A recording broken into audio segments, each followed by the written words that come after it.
All right, so this Jeep I bought at Copart. Standard price, I pay about 500 bucks. And runs and drives great. This is going to be my 7-inch lift with 60s front and rear. And this only has 140,000 miles on it. So what I'm doing here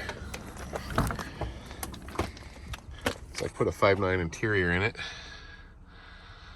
And steering wheel's in great shape.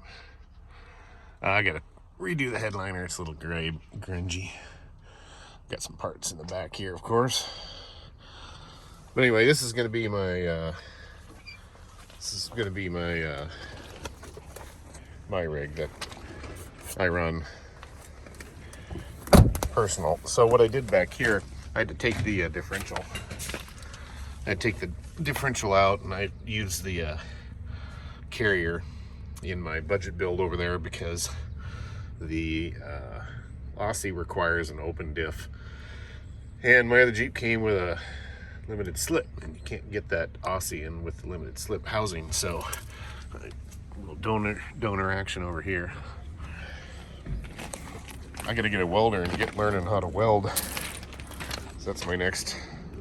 Oh, this did have a punch in the back door when I bought it. I took to my buddy and he painted that, fixed the punch in the door, and actually it was the fender. I replaced the door with another one from the junkyard, and had a wrinkle in the fender there, so he repainted and fixed that up for me. But it's a beautiful Jeep, 141,000 miles on it.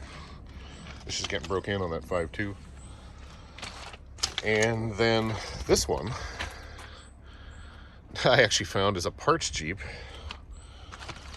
on Craigslist, and it's got a couple of, I don't know, it's got bearing, the carrier, I think the carrier bearings in the back are bad.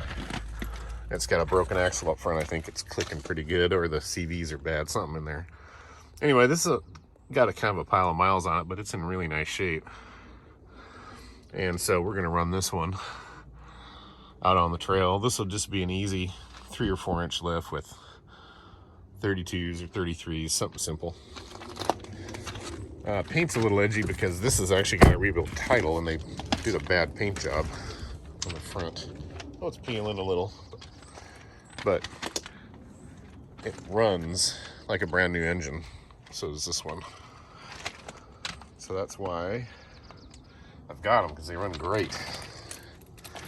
And of course, budget build Jeep, which turned out to be not so budget oriented by the time I got done and learned from my mistakes.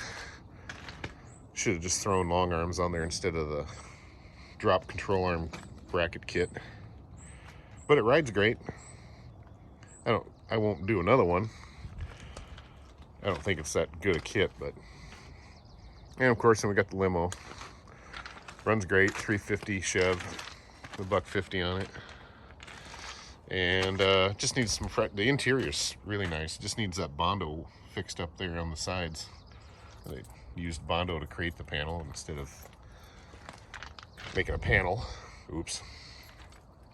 So anyway, this is our next project, is this Jeep right here.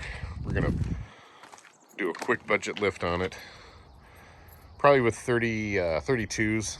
I'd like all the trail Jeeps to be 32s, so all the spares will work with each other. And I'll just wrap the hood in red so that it looks good again. But anyway, this is our next project right here. All it needs is a front axle and probably some bearings in the back, and a lift, and we're on the trail. Anyway, that's what's next.